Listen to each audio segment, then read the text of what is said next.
Good day everyone, I am Rica Parahinog. In this video, we'll talk about the contemporary challenges to regionalism. Regionalism is about countries working together in the same region to help each other through trade, security, and shared goals. But today, regionalism faces many challenges. Let's explore the three main ones. The first challenges is the resurgence of militant nationalism and populism. What does it mean? It means some countries are now focusing more on their own national interest instead of cooperating with others. Militant nationalism is when a country aggressively protects its power and territory. Populism is when leaders make popular decisions for their people even if it damages international relationships. For example, President Vladimir Putin is strongly against NATO and focuses only on strengthening Russia, even if it leads to war, just like what happened in Ukraine. Then in USA, Donald Trump pushed for an America First policy, putting his country above international cooperation. And the last example is in Europe. Greece once considered leaving the European Union because it wanted to solve its own economic problems independently. So the result, countries become less willing to work together, which weakens regional unity. The second challenge is anti-immigrant sentiment and populist backlash. This happens when people in a country become afraid of immigrants, thinking that they take jobs, change their culture, or use up government services. Because of this, some countries close their borders or leave regional groups. Examples include the United Kingdom's decision to leave the European Union, known as Brexit, was partly driven by the fear of immigrants. In ASEAN, some countries refuse to give up full control of their government policies, especially in dealing with China. Here in the Philippines, many OFWs or overseas Filipino workers have faced discrimination or stricter immigration rules abroad. This fear and rejections of foreigners make it hard for regions to stay united and work as one. The third challenge is the differing visions of regionalism's purpose. Not all countries agrees on what regionalism is for. Western countries like the European Union and the US believe that regionalism should support democracy and human rights. But other countries like Singapore, China, and Russia believe in strong leadership and quick decision-making, even if it means less democracy. Examples: Singapore prefer efficient decision-making for faster economic growth, and China and Russia prefer centralized control over democratic discussions.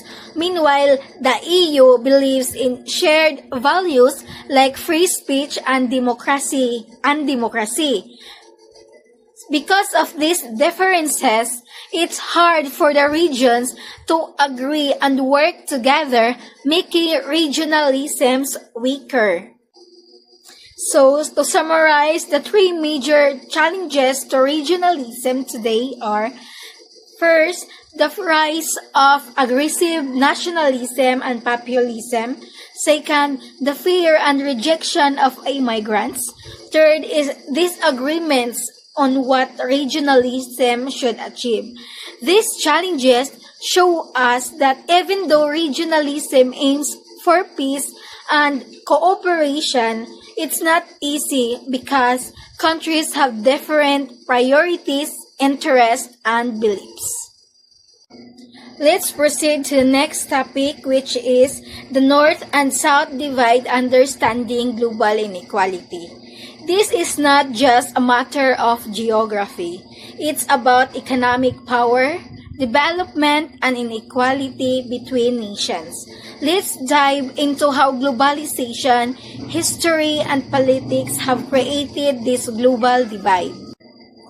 The North-South divide refers to the socio-economic and political differences between more developed countries and less developed ones. Even though it's called North and South, it's not strictly about location. Instead, it highlights who benefits from global wealth and power, and who continues to be left behind. Globalization has helped some countries become more richer while others remain trapped in poverty. This divide leads to terms like the global North and global South, shaped by history, especially colonizations. Now, let's talk about first the global North.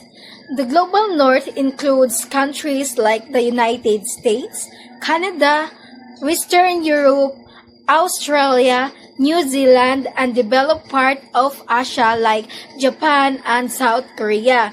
These countries are highly industrialized, wealthy, and powerful. There are 5 key points of the global North.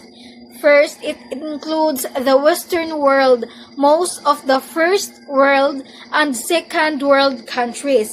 Second is these regions are affluent, developed, and have strong economies. Third is about 95% of their population has access to adequate food and shelter. Fourth is just 1/4 of the world population lives here, but they control 80% of the global income. And the last key point is they own 90% of the world's manufacturing companies.